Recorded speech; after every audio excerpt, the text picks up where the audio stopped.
дуруд шунавандаҳои гиромӣ, ба таваҷҷӯҳи шумо рамани гузашти айёми нависандаи халқии Тоҷикистон Ҷумъа Одина аз силсилаи хониши бадиӣ. гуфтори 15. خاتمه دفتر یکم.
ماری زنش گرفت.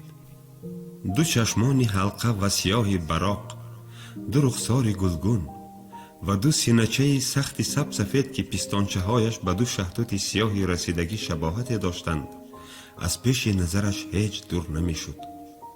این خمار چنان زور، چنان شدید بود که او را به حد جنون رسانده بود. وقتهای آخر از خورد و خوراک نیز مانده بود. روز تا روز لاغر و زهیرتر می شد. پدر و مادرش این را مشاهده نموده خیلی به تشویش افتادند و سببش را پرسجوی کردن گرفتند. پدرش وقتی که سبب این همه غم و اندوه پسرش را فهمید سخت حیران و مشوش شد. نعوذ بالله، خطاب نمود او از گریبان خود گرفته. برای همان مادسگی دیدو اینقدر می سوزی؟ آخر وی تو را در تمام زرگر شرمنده کرد، معیوب کرد، یک دسته کرد. پسرکم، از بحر اون کله رو سیاه برا به گپ همراه شد مادرش. من به تو یک دختری 18 ساله مادرش مچی نکردگی یافته می دهم. اگر خواهی خودی همین روز به خانه قاسم جان ریکوم می روم. یک دختر دارد که نه، به من نه دختری قاسمی سیاه در کار و نه دختری کسی دیگره. گپی مادرش را با جهل برید یعقوب. یک کار کردم من با کلینتان آشتیتید، نباشد من خودم میکشم. پدر و مادرش به پند و اندرسخانی در آمدند. حسنیه را خوب سیاه کردند، خوب دشنام دادند، اما باز به یعقوب اثر نکرد که نکرد. میدانم که سبک پای است، میدانم که مرا شرمنده کرد، یک دسته کرد. با وجود این فقط همان را میخواهم، فقط همان را. یک روی میکرد یعقوب. پدر و مادرش ناعلاج به ملا تردقل مراجعت کردند، چون که ملای مذکور در حل چنین مسئله ها از همه ملا و ملاچه های ریان زبردستتر بود و در بین عوام عزت و اعتبار داشت. بعد از آنکه 4 کس یک طبق کلان آش سرگوشت و سرمرچ را خوردند و 2 چاینک دوره چای کبوت تلخ را نوشیدند، پدر و مادر یعقوب مسئله را به پیش ملا کندلنگ ماندند. آیا پسر و کلینشان باز زن و شوهر شرعی شده می توانند؟ آنها فکر نمی کردند که آیا بعد از این همه جنجال و گپ و کلاچه کلینشان باز به خانه اشان برگشتن می خواهد یا نه؟ چون که باوری کامل داشتند که اگر از طرف آنها یک اشاره شود کلینشان جان جان گفته دویده باز به خانه اشان می آید. آخر این گونه خانه و در و داو و دستگاه را از کجا می یابد؟ در حقیقت هم داو و دستگاه و خانه و در یعقوب مگزینچی زور بود. حتی از داو و دستگاه عصمت بزاز زرگری که یکی از بایترین آدمان زرگر بود و سال 1931 او را به کافکاز شمالی به درغه کرده بودند زورتر بود. لیکن بیچاره ها نمی دانستند که برای به دست آوردن دل حسنیه بر این جوان زن بغیر از خانه و در و داو و دستگاه باز بعضی چیزهای دیگر هم لازمند. ملا تردقل که از تمام واقعه نغز واقف بود و حله شرعیش را نیز پیشکی می دانست، با وجود این تمام واقعه را به تفصیل پرسیده گرفت و بعد سر به زیر افکند و تخمینا 5 دقیقه به فکر فرو رفته باز سرش را بالا کرده با باوری و قطعیت اظهار نمود: طلاق یعقوب جان شرعی نه.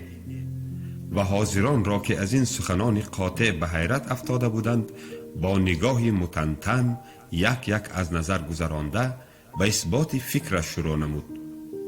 طلاق آن وقت طلاق شرعی می شود که اگر طلاق کننده روی به قبله کرده، دست به فاتحه برداشته و اول بسم الله الرحمن الرحیم را به زبان رانده 3 بار تکرار کند: رو 3 طلاق کردم، رو 3 طلاق کردم، رو 3 طلاق کردم. در آن صورت زن تنها بعد حلاله می تواند که باز به شوهر یکمش نکاح شود. یعقوب جان باشند در سری جهل هم تو هم روی به قبله نآورده و هم دست به فاتحه نبرداشته به بسم الله الرحمن الرحیم 1 بار رو من توی 3 طلاق کردم گفتند.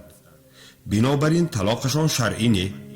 آنها حالا هم زن و شوهر شرعی، آنها را فقط آشتی دادن لازم. بعد از این شرح و تفسیر پدر یعقوب از جیبش 5 سیسومه سرخ برآورده به ملا تردقل دراز کرد. مادرش به 1 فوطه نو، 6 کلچه شیرمال، 2 کیلو برین قند و پیچک و 4 دانه چای کبود را بسته به پیشش گذاشت. این در سال دوم جنگ نعمت خیلی بسیاری بود. ملا تردقل از این خیلی خوشنود شده برای کار دست به فاتحه برداشت. پدر و مادر یعقوب التماس کردند که او میانه روک شود. این التماس را نیز ممنونانه قبول کرد، زیرا باور داشت که به طفیل این ضیافت خاشاکف را نیز میخورد و دخترش را به آسانی با دامادش آشتی داده باز کم و بیش پول و چیز میرویاند. بعد آنها باز شیر و شکر برین به هم آمیخته زندگی کردن میگیرند. آخر او در عمر خود بس این خیل واقعه ها را دیده و این خیل معماها را کشاده است. ملا تردقل در تمام مدت ملاگیش باری یکم شکست خورد، یعنی حسنیه را با شوهرش آشتی دادن نتوانست. حسنیه برابر شنیدن مطلب ملا تردقل یک بار آتش گرفته با قطعیت و بی پردگی شکاکانه راست به چشمانش نگریسته با قهر و غضب خطاب نمود: این گپتان این دفعه گفتید، بار دیگر تکرار نکنید.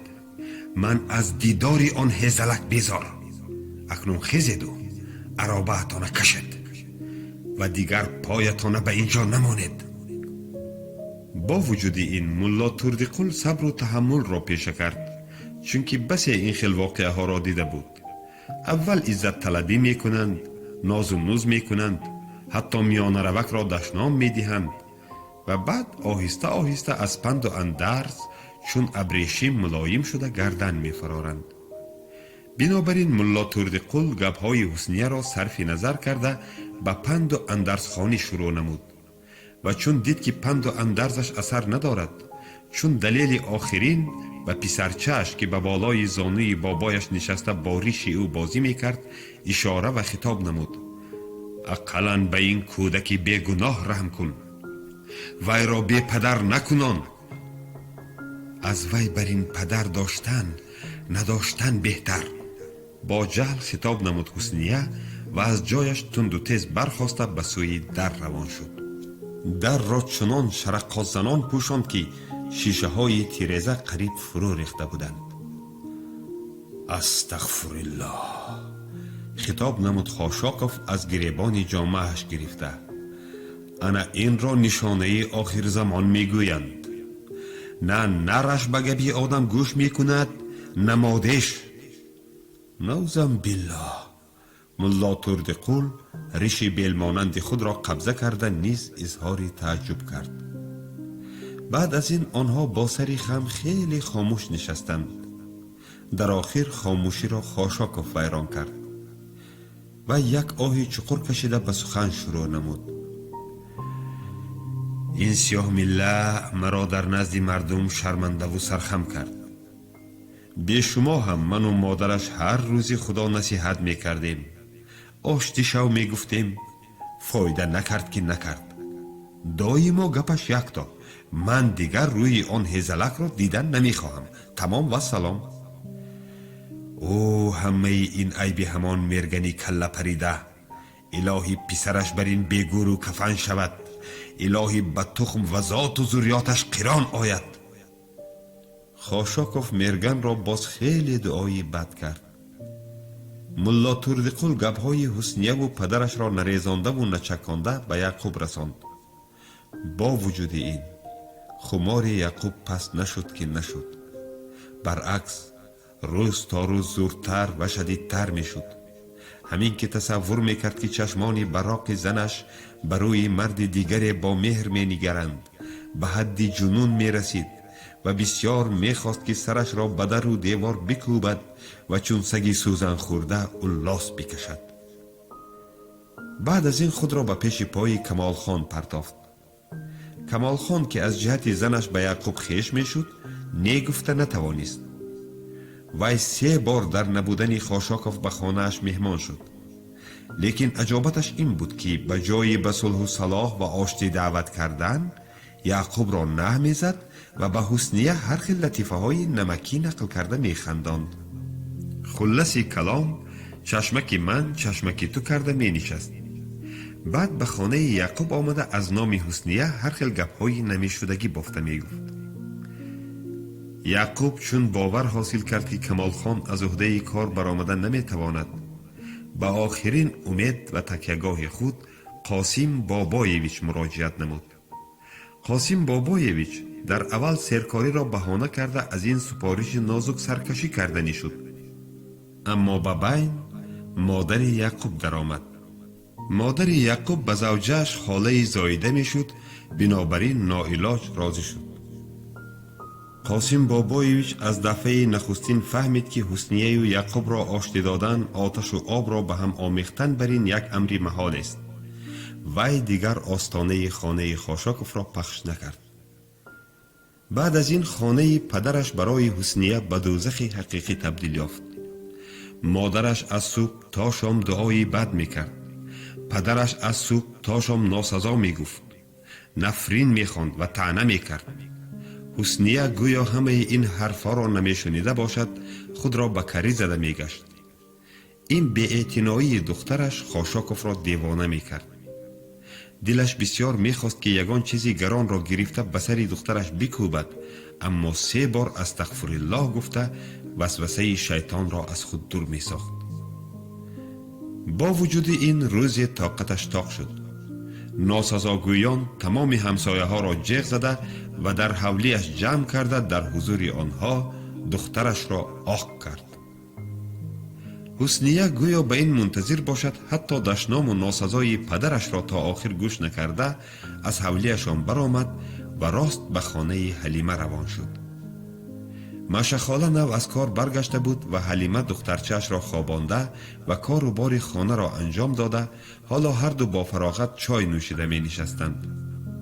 حسنیه را دیده هر دو با تحیر از جای خیستند. آره، آنها شناس بودند. حسنیه گاه گاه برای خرید به مگزین می درآمد و سلام و احوال پرسی می کرد. انا تمام شناسایی آنها همین بود. بنابراین حلیمه و مشخاله حیران بودند. آنها حسنیه را به سر دسترخوان نشانده یک پیاله چای دادند. حسنیه چای را به بالای دسترخوان مانده از غم و غصه خود حکایت نمود و در آخر التماس کرد که به او موقتاً سرپناه دهند. حلیمه با تبسم جواب داد: مرحمت، جای بسیار. چقدر خواهید زندگی کردن گیرید؟ چه خیلی که در افسانه میگویند یک بیوه بودیم، دو بیوه شدیم، دو بیوه بودیم، سه بیوه شدیم. حسنیه در خودی همان شب در نبودن پدرش پسرچه‌اش و چیز و چاره‌اش را گرفته تماما به خانه حلیمه کوچید. تا تابستان سال 1942 کوچه های زرگر تماما بی آدم شد. بعد در اولهای ماه ایول یک اشلون یهودیان پولشا و بلاروسیای و اوکراین غربی را آورده فراوردند. باز کوچه های زرگر از آدم پر شد. آنها گویا در عمر خود روی سیری را ندیده باشند و بازار زرگر حمله آوردند و هر خیل آز و قواری را نرخش را نپرسیده خریده ذخیره می کردند. پس از یک ماه یک اشلون دیگر با یک زوادچه حربی آمده در وکزل قرار گرفت. خود زوادچه را در انبار نوری های معدنی که در قدیراه آهن واقع بود جای دادند. برای کارگرانش چند بنای جمعیتی را خالی کردند. باز منزل نرسید. مجبور شدند که 2 مکتب 10 ساله را یک جایه کنند و بنای یک تاش را خالی کرده دهند. بعد از آمدن زوادچه از بازار زرگر با پول آز و قواری یافتن خیلی دشوار شد. کارکرد بین قطار پختزارها نیز بد بود. تراکتور نمی رسید. تراکتورها یکی از پس دیگر از کار می برآمدند. MTS برای تعمیر آنها قسمهای احتیاطی نداشت. بعد از رفتن میرگن انتظام مهنت سخت می لنگید. به قول محمد قلی برلاس وقتای آخر در MTS کسی نه خدا را می شناخت و نه خدا بردی را. 3 بار کار MTS را در بیروی کمیته ریانی پارتی محاکمه کردند. 3 بار به دیرکترش ویگوار دادند. باز کار MTS به پیش نرفت که نرفت. بیورو با تکلیف کاتب دویم دیدوشکین که به جای سینگلاس انتخاب شده بود قرار قبول کرد که آماچ و پلوک های یک پازگی و برزگا و اسبها را جمع کرده با آنها در کلتیواسی پخته به MTS یاری داده شود. کم و بیش آماچ و پلوک های یک پازگی یافت شد.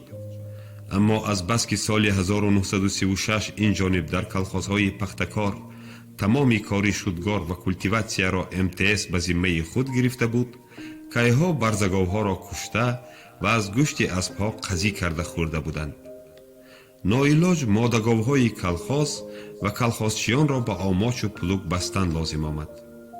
این برای زرگریان یک حادثه ناخوشی بود، چون که تا حال کسی از آنها به گردن گاو دوشایی یوغ نزده بود. تا انقلاب بعضی کمبغلها به یک طرف آماچ برزگاو و به طرف دیگر خر می بستند و یا خود یک طرف یوغ را برزگاو و طرف دیگرش را خودشان و بچه هایشان کشاله می کردند، اما برگردن گاو دوشایی یوغ نمی زدند. احوال در فرانت هم خیلی بد بود. نیمیس ها به کافکاز شمالی زده در آمدند. به قاسم بابایویچ علال خصوص تسلیم شدن شهر پتیگورسک سخت اثر کرد.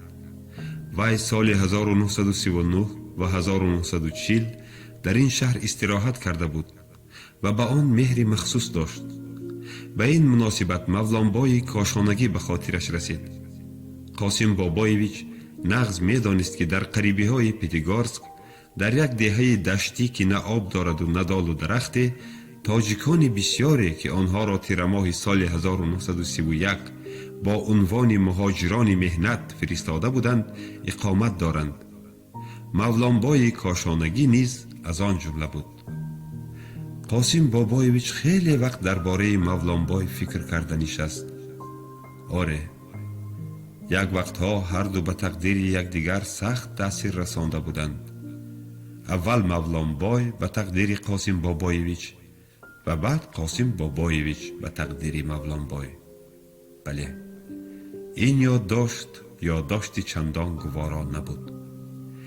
قاسم بابایویچ تا که از این یادداشت ناگوار خلاص شود درباره کار و بار ریان فکر کردن گرفت. معلوم بود که امسال ریان پلن پخت سپاری را اجرا کردن نمی تواند، غله را اینچنین، چون که امسال زمستان سربرف اما بهار برعکس کم باران آمد.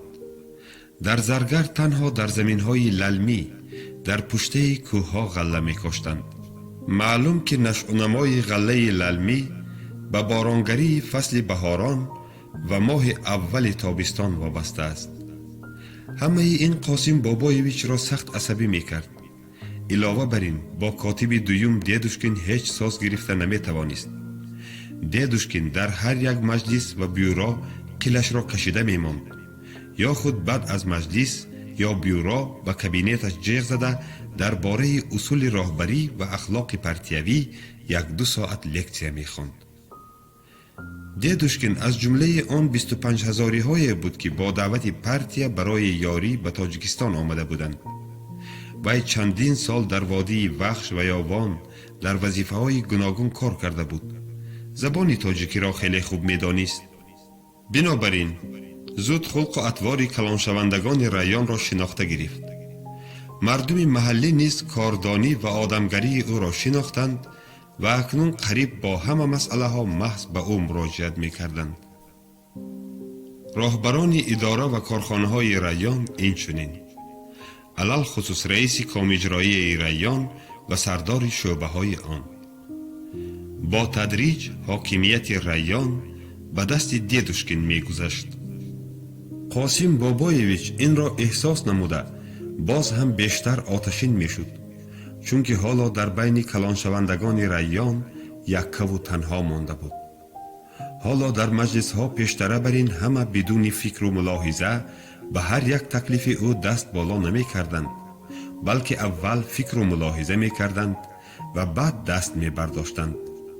بعضا به تکلیفش حتی زید می برآمدند، به تکلیفش خطی بطلان می کشیدند و تکلیف خود را پیشنهاد می کردند.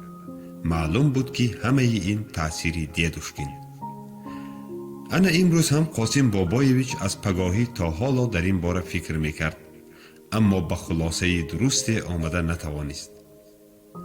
ناگاه تلفن بلند جرنگاز زد. سلامتی حضرتشان، اهل بیت، همه صحت، سلامت، در عافیت. بلند شد آواز بی‌دراسی از گوشک تلفن. این من باجهتان کمال خان، باجه دوست داشته امان ایمان قلی خانوف، هر دویمان را به آش دعوت می کند. می گوید که از ذخیره شخصیش کنیک یافته می دهد. من کیها باز کنیک ننوشیدم، حتی طعمش را فراموش کردم. حالا هم بی‌دراز می زد کمال خان. آش کی تیار می شود؟ بی‌دراز کمال خان را برید قاسم بابایویچ. آش تیار؟ ما به شما منتظر، همین که آمدید میکشیم. قاسم بابایویچ به ساعتش نظر افکند. ساعت 5 کم 1 بود. باز که ها میشوند؟ فقط هر سیمان. ما قرار دادیم که 3 باجه یک بزمی خاصه کنیم. باز به بی‌دراز در آمد کمال خان. خوب، من حاضر می روم، گفت قاسم بابایویچ و گوشک تلفن را به جایش ماند. بعد باز 1 دقیقه بر این فکر کرده نشست و خود به خود غرونگاز زد. هرچی بادا باد، امروز یک جگری زده میگیرم. و باز دقیقه به فکر فرو رفت و زم نمود. خیریت که همین ها هستند، وگرنه موری هم کسی یاد نمی کند. کمال خان و امام قلی خانوف ساعتهای 9 قاسم بابایویچ را کشاله کرده به زور از ماشینش فراوردند.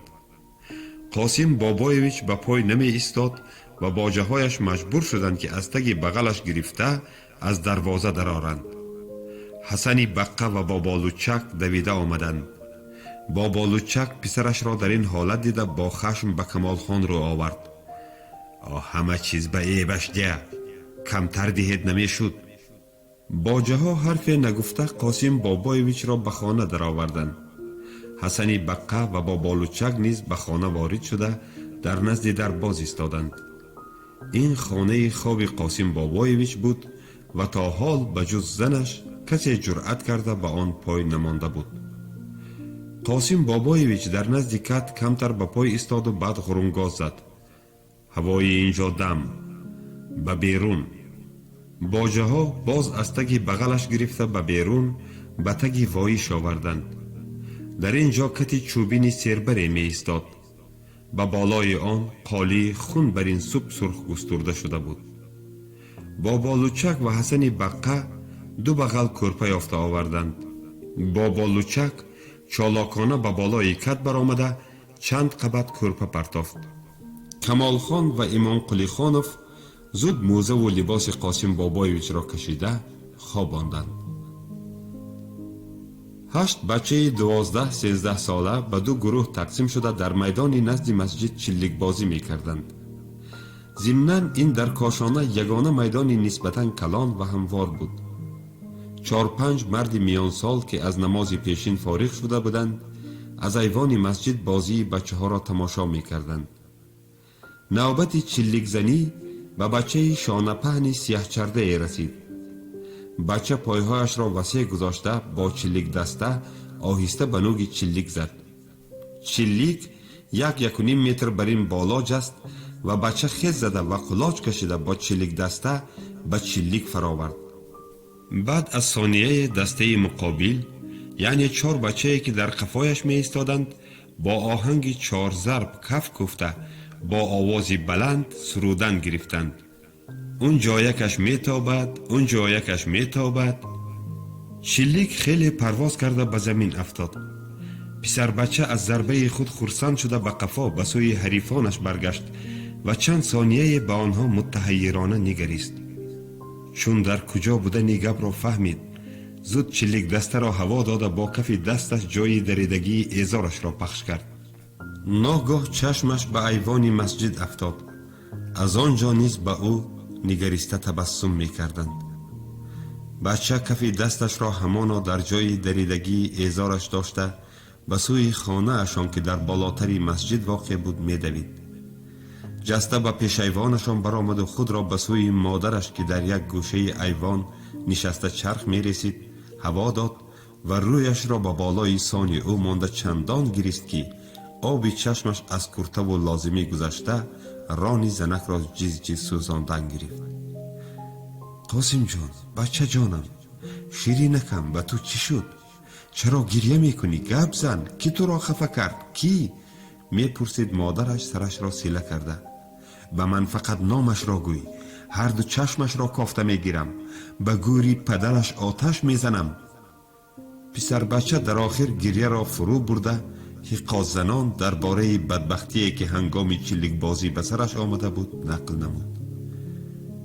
قیافه جوان زن تیره شد. بعد از دقیقه از نوک مژگان سیاه و درازش به کلچه های رویش اشک تراویدن گرفت. پسرش که اکنون در مقابلش 4 زانو زده می نشست و پیوسته بر رویش چشم می دوخت تأسف می خورد که با گریه بیجای خود مادرش، مادر شیرینش، مادری بجان برابرش را اینقدر خفه و مایوس کرده است. جوان زن با نوک آستینش چشمانش را پاک کرده با آهنگ شکوه گفت: پدرت این خیل مردک ناشد باشد من چیکار کنم؟ از دستی منی مشتی پرچی می آید. و یک آهی پردرد کشیده دوام داد: در 1 سال 10 ماه در مسافرت مردکاری می کند. 2-3 تنگه یافته می بیارد. و آن را هم در 2 ماه در چایخانه ها حریفانه و دنگانه کرده می خورد. باز منی مشتی پر را با 3 کودک تنها پرتافته مانده می رود. اگر شمایان نمی شدید من کیها از بحر این خیل شوی می برآمدم. به من این خیل مردک چی لازم؟ انا خودت گپ زن. بغیر از من کدام جوان زن ازار رغزه پوشیده علف درو می کند؟ کدام جوان زن از خرس و خوک نترسیده به کوه و دره می رود و چون خر هیزم پشتاره کرده می آرد؟ کدام زنک با 1 کرته زندگی می کند؟ خودت می دانی که من 1 کرته دارم. شب می شویم و سحری می پوشم. حتی 1 ته هم ندارم. انا همین ازارت از آخرین 1 تهی خودم دوخته بودم. برای به کوچه برآمدن شرم می دارم. انا خودت گوی من چیکار کنم؟ سرم را به کدام دیوار زنم؟ دادم را به کی گویم؟ آنها خیلی وقت خاموش نشستند. هر یکی با فکر خود بند بود. قیافه جوان زن تا رفت تیره تر می شد. پسر بچه این را مشاهده کرده نیز خفه شد. وی نمی دانست که چه خیل به مادرش تسکین دهد. در آخر جوان زن برای تسلای دل پسرش زورکی تبسم کرده گفت: خیر، از این گپا فایده نیست. ازارت بیار من کوکش را دخته دهم. بعد 1 جا می روی. پسر بچه به خانه در آمد و در پس در پنهان شده ازارش را به مادرش هوا داد. وی اکنون به 12 قدم مانده بود. با وجود آن از مادرش شرم می داشت. مادرش کوک ازارش را دخت و با تبسم به درون خانه هوا داد. مگیر. پسر بچه ازارش را پوشیده از خانه برآمد. وی الکی غم و اندوهش را فراموش کرده بود. دلش باز چلیک بازی می خواست. مادرش به فکر فرو رفته بود. پیشانه سفید و بلندش چین بود. لبانش بی صدا می جنبیدند. پسر بچه با دقت قیافه مادرش را مشاهده می نمود. او مادرش را نهایت دوست می داشت، چون که از آن روزی که خود را می شناخت دایما با وی بود. پدرش هر سال 2-3 ماه تابستان را در دهه می گذراند و در این مدت تمام روزها در چایخانه با یار و الفتهایش به عیش و عشرت مشغول بود. به خانه بعد شام و بعضا قریبی های نصف شب می آمد که در این وقت بچه هایش الکی در خواب بودند و با صبحگاهان اول به مسجد و بعد به چایخانه می شتابید. بنابراین مهر او هنوز به دل بچه هایش نفوذ پیدا نکرده بود. پسر بچه ناگاه دید که از چشمان مادرش باز اشک تراویده ایستاده است. مادر جان، گفت پسر بچه به بالای زانوی مادرش نشسته و گردنش را آغوش کرده. گریه نکن. من دیگر تو را خفه نمی کنم. از هیچ چیز شکایت هم نمی کنم. گریه هم نمی کنم. مادرش اشک چشمانش را پاک کرده تبسم نمود. در این وقت روی کلچهش با آفتاب ایام بهاران که بعد از بارانگری طولانی رخ نموده است مانند بود. پسر بچه از روی مادرش شلب شلب بوسیدن گرفت. خیر بس بس، گفت جوان زن دستان پسرش را از گردنش کنده. به اینجا شین، من به تو گپ دارم. پسر بچه به پهلویش نشسته بر رویش مؤدبانه چشم دوخت. مادرش باز با نوک آستینش رویش را پاک کرده پرسید: تو مولان بای را می شناسی؟ پسر بچه با علامت تصدیق سر جنباند. ها، نوکک در نزد مسجد دیده بودم. جوان زن خیلی وقت خاموش نشست.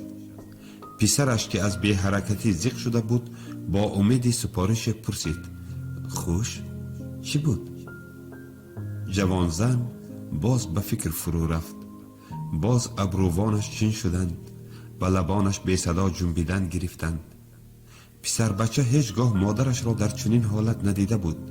بنابراین با دهانی باز به مادرش می نگریست. مادرش گویا باری گرانی را از کتف افکنده باشد یک آهی سبک کشید و گفت: خودی خدا شاهد که من به این راه رفتنی نبودم. خودی پدرت مرا به این کار مجبور کرده ایستاده است. و سر پسرش را که حالا هم با دهان باز بر رویش می نگریست و از سخنان آخرینش باز هم بیشتر مشوش شده بود، سیله نموده با تبسم گفت: انا همان را در یگان جای خلوت می یابی و می گویی که یک سری قدم به خانه مادرایت. فهمیدی؟ می گویی که آچم به شما گپی ضرور داشتند. پسر بچه که از گریه های مادرش خیلی زیق شده بود، با علامت تصدیق سر جنبانده جسته از جایش خیست. مادرش از دامن کرته‌اش باز داشته تاکید نمود: اول دستت را پیشی بر کرده سلام تیو، بعد گپت را گوی. فردای آن روز مادرش به دکان بزازی رفته یک بخچه ستین و چیت خریده آمد. به وی و دادرچه و خواهرچه‌اش کرته و ایزار نو دوخته داد. بعد در دسترخوانشان قند و قرص و تیز تیز شوربای سرگوشت و آش پلو پیدا شدن گرفتند که پیشتر ماه‌های ماه روی آنها را نمی دیدند. اکنون هر چهارشان، هم خودش، هم مادرش و هم دادرچه و خواهرچه‌اش خوشنود و ممنون بودند. علل خصوص مادرش. پیشتر او قریب همه وقت با روی ترش و ابروان چین می گشت. حالا همه کار را با تبسم و یا سرودی را زمزمه کنان اجرا می نمود. با وجود این روز مادرش باز عیشش را تلخ کرد. مادرش تخمیناً بعد یک ماه در سر ناشتا سرش را سیله کنان گفت: قاسم جان، پسرکم، شیرینکم، به تو خواندن لازم. خواندن لازم. پدرت زمینی ندارد که به تو میراث گذارد و تو با دهقانی مشغول شوی. مال و حال ندارد که از حساب آنها زندگیت را پیش بری. بنابراین تو باید خوانی. باید خوانی. انا امکت تو را بزرگر به مکتب ملا شریف برده میماند. مادرش برای چی باشد اندکی سرخ شده با سرش به سوی مولان بای که در این سحری باری اول در سر دسترخوان آنها می نشست اشاره نمود. مولان بای گپی مادرش را تقویت داد: گپی مادرت حق است راست جیانم، به تو خواندن لازم. اقلا دعای فاتحه را یاد می گیری کو. پسر بچه که به هیچ صورت از مادرش جدا شدنی نبود اعتراض کردنی شد. در قشلاق خودمان هم مکتب هست کو؟ گفت او پیشانه‌اش را چین کرده و به نقش دسترخوان چشم دوخته. ملای مسجدی ما خاک و بلا را نمی داند. بچه ها را 6-7 سال عذاب می دهد و حتی درست خواندن را یاد داده نمی تواند. به اندرس خانی در آمد مولان بای: در نزد ملا شریف در 1 سال ملا می شوی. مکتب وی را مکتب اصولی نو می گویند. و چون دید که قاسم باز هم بیشتر ابروانش را چین کرد سراسیمه‌وار افزود: تو نترس، در زرگر زیق نمی شوی.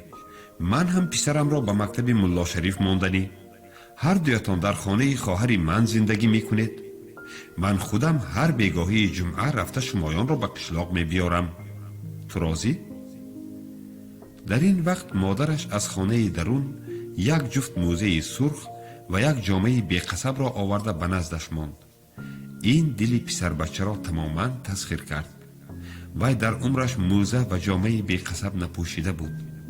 مادرش سرش را با نوازش سیله کرد: پسر جانم، امکت را معطل نکنم، زود لباست را پوش. قاسم بابایویچ از غرغر و عکاس سگ بیدار شد و اول مدهوشانه به بالای جاگه نشست و بعد از چند ثانیه به خود آمده گرد و اطراف را از نظر گذراند.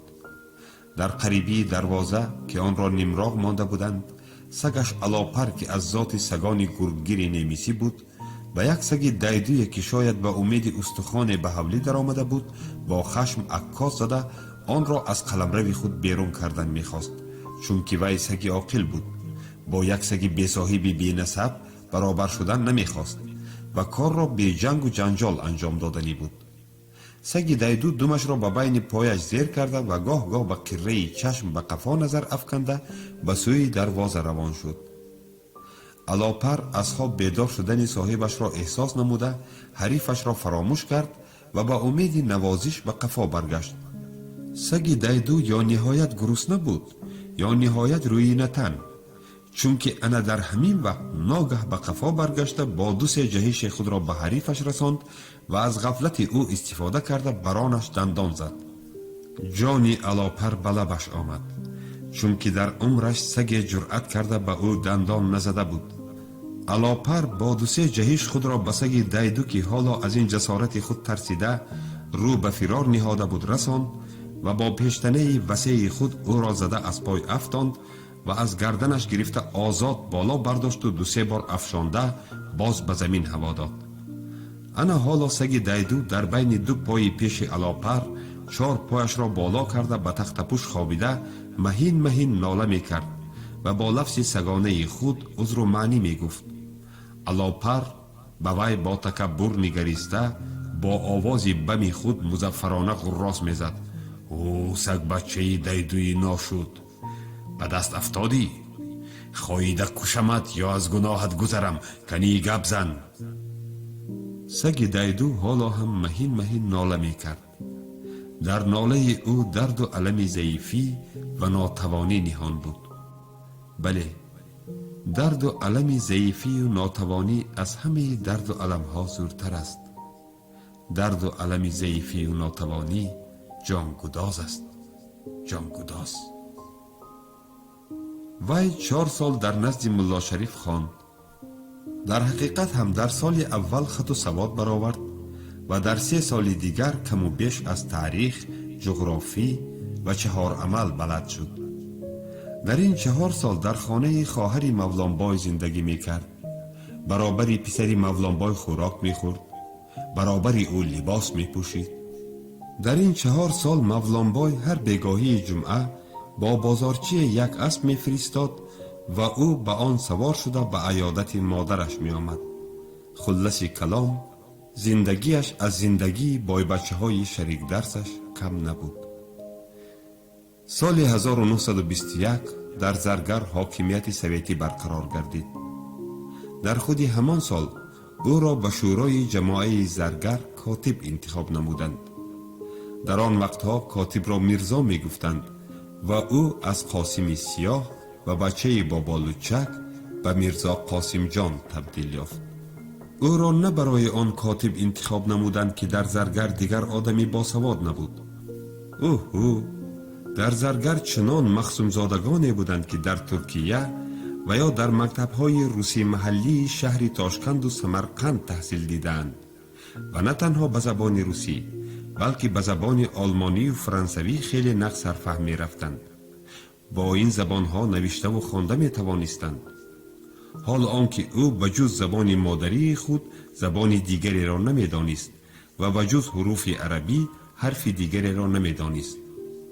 او را برای آن کاتب جماعه انتخاب نمودند که حکومت شورا حکومت کمبغل پرور بود و او پسری کمبغل ترین آدمی والاست زرگر، پسری بابا لوچک. بعد 1 سال دیگر به اکمل جوازکش خانه داماد شد.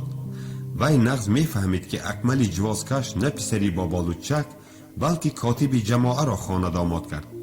وی همه این را خیلی خوب می دانست. بنابراین با تمام قوه کوشش می نمود که حاکمیت سویتی و تشکیلات های کمسمالی را که در آن سالها در زرگر نو قامت می افراختند مستحکم کند. در این راه چندین بار با مرگ روبرو شد، اما نترسید، از راهش برنگشت. شما романи گذشته ایامی نویسنده خلقی تاجیکستان جمعه اودینه را در قرائت هنرپیشه خلقی تاجیکستان نوراللهی عبدالله از سلسله خوانش بدیعی شنیدید. انجام گفتار 15